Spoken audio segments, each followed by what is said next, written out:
السلام علیکم ورحمۃ اللہ وبرکاتہ۔ سیرت النبی صلی اللہ علیہ وسلم کی جو سیریز چل رہی تھی اس کا دوسرا حصہ پیش خدمت ہے۔ اس سے پہلے ہم واقع فیل پڑھ چکے ہیں، اب اس کے آگے یہ واقعہ ایسے حالات میں پیش آیا تھا کہ اس کی خبر اس وقت کے متمدن دنیا کے بیشتر علاقوں یعنی روم و فارس میں آنن فانن پہنچ گئی تھی، کیونکہ حبشہ کے رومیوں سے بڑا گہرا تعلق تھا اور دوسری طرف فارسیوں کی نظر رومیوں پر برابر رہتی تھی اور وہ رومیوں اور ان کے خلیفوں کے ساتھ پیش آنے والے واقعات کا برابر جائزہ لیا کرتے تھے۔ یہی وجہ ہے کہ اس واقعے کے بعد اہل فارس نے نہایت تیزی سے یمن پر قبضہ کر لیا۔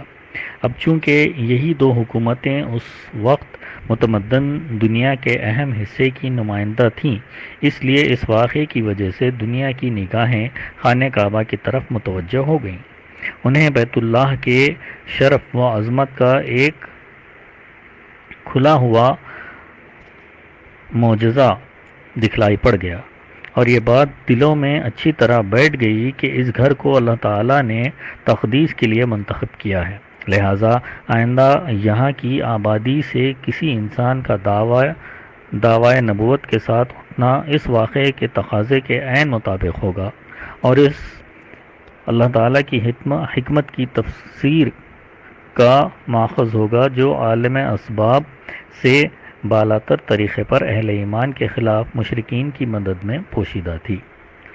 عبد المطلب کے کل 10 بیٹے تھے، جن کے نام یہ ہیں: حارث، زبیر، ابو طالب، عبداللہ، حمزہ، ابو لہب، غیداق، مقوم، صفا اور عباس۔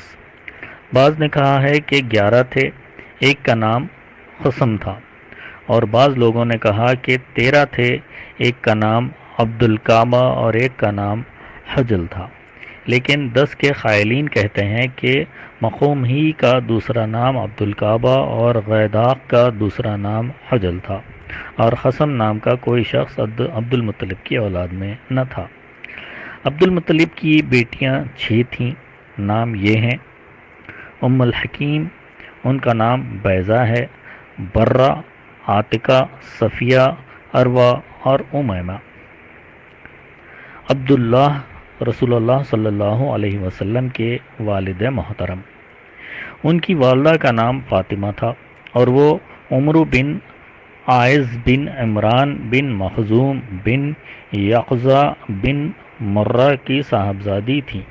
عبد المطلب کی اولاد میں عبداللہ سب سے زیادہ خوبصورت، پاک دامن اور چہیتے تھے، اور ذبیح کہلاتے تھے۔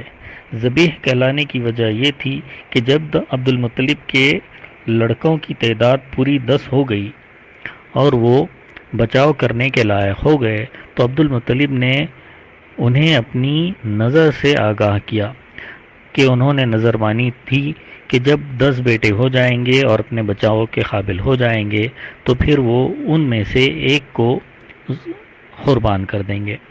سب نے بات مان لی۔ اس کے بعد عبد المطلب نے قسمت کی تیروں پر ان سب کے نام لکھے اور حبل کے قیم کے حوالے کیا۔ قیم نے تیروں کو گردش دے کر قرا نکالا تو عبداللہ کا نام نکلا۔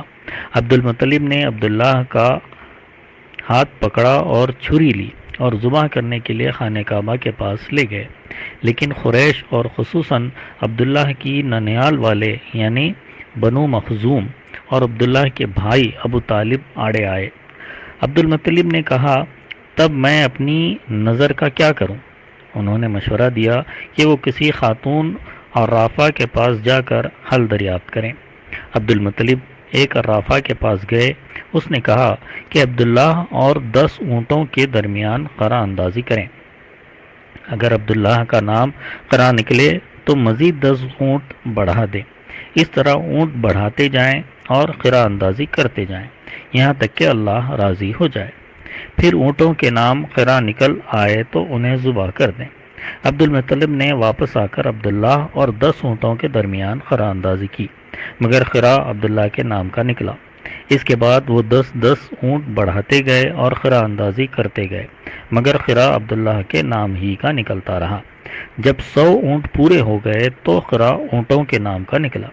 اب عبد المطلب نے انہیں عبداللہ کے بدلے ذبح کیا، یعنی 100 اونٹ ذبح کر دیے اور عبداللہ کو ان کے بدلے میں چھوڑ دیا۔ کسی انسان یا درندے کے لیے کوئی رکاوٹ نہ تھی۔ اس واقعے سے پہلے قریش اور عرب میں قوبہا کی مقدار 10 اونٹ تھی، مگر اس واقعے کے بعد 100 اونٹ کر دی گئی۔ اسلام نے بھی اس مقدار کو برقرار رکھا۔ نبی کریم صلی اللہ علیہ وسلم سے آپ کا یہ ارشاد مروی ہے کہ میں 2 ذبیح کی اولاد ہوں، ایک اسماعیل علیہ السلام اور دوسرے آپ صلی اللہ علیہ وسلم کے والد عبداللہ۔ انشاءاللہ تعالی اس کے بعد آئندہ کی نشست میں بیان کیا جائے گا۔ اللہ تعالی ہم سب کو نبی کریم صلی اللہ علیہ وسلم کی پیروی کرنے والا بنائے اور ہم سب کو نبی کریم صلی اللہ علیہ وسلم کے نقش قدم پر چلنے والا بنائے۔